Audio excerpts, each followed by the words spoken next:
Today's topic is SaaS, which is software as a solution. In general, it is called service, but since it provides a solution, we'll call it solution. Now, breaking down software. First thing, it runs on hardware, which is chips installed on computer, and the solution is basically for a problem. So, software that runs on hardware and solves a problem. This is done via cloud. So, the solution delivery is by cloud.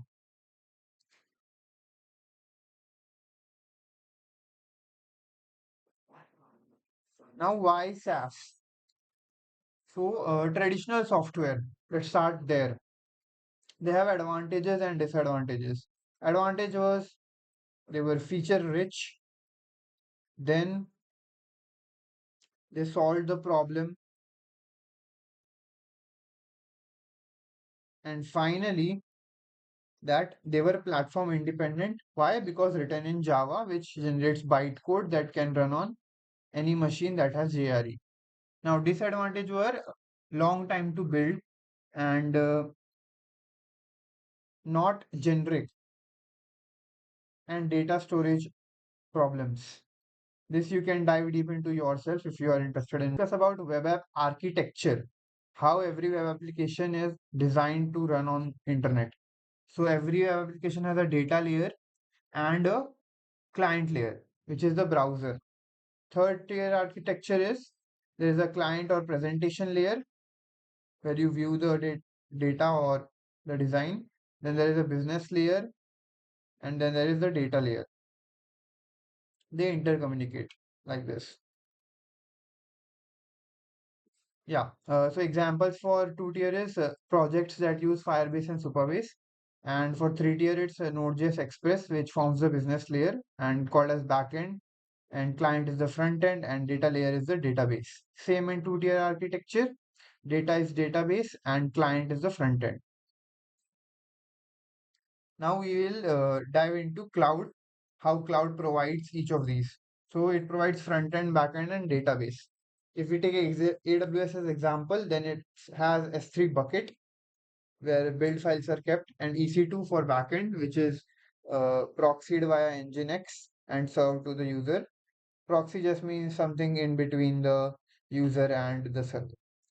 Database, we have DynamoDB, SQL or NoSQL, MongoDB. So that's about the cloud part. Now let's understand the cloud architecture for web applications which are built using SaaS.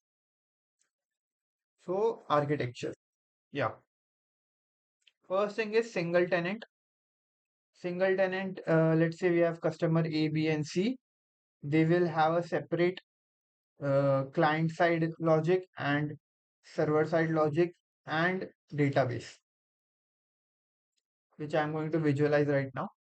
So web tier layer, which is the browser, mid tier is the backend,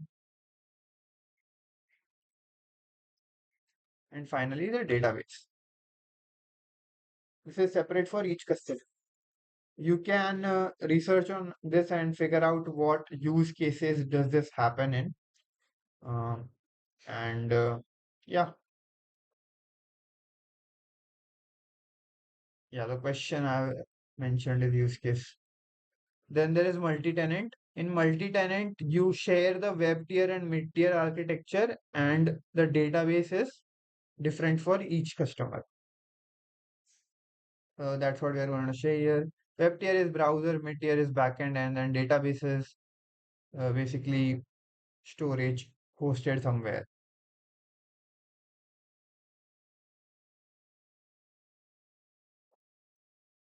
Here you might be wondering about security of the database. So since mid-tier communicates, the security is maintained there. The user does not know what the mid-tier is doing. Only the backend has access to the database. And mixed tenant in that web tier, mid-tier database, all three are shared. Only thing we is done is that at the database level, there are some tweaks made to isolate each customer. Now, finally, concluding the SaaS topic. So yeah, I think we'll draw SaaS here with the cloud. Yeah, because it is served by the cloud. So first thing is, yeah, let's see. S3, yeah. The things that it provides, S3, EC2, ECR. ECR is new. It's for CI/CD pipeline. You push code to the repository and it is automatically deployed on S3 and EC2.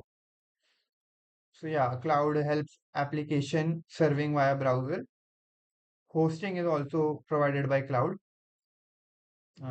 Third thing is tree-like structure. Yeah, network. Cloud is also providing network like CDN content delivery network for faster access to your website and also database. Like we discussed before, DynamoDB in AWS.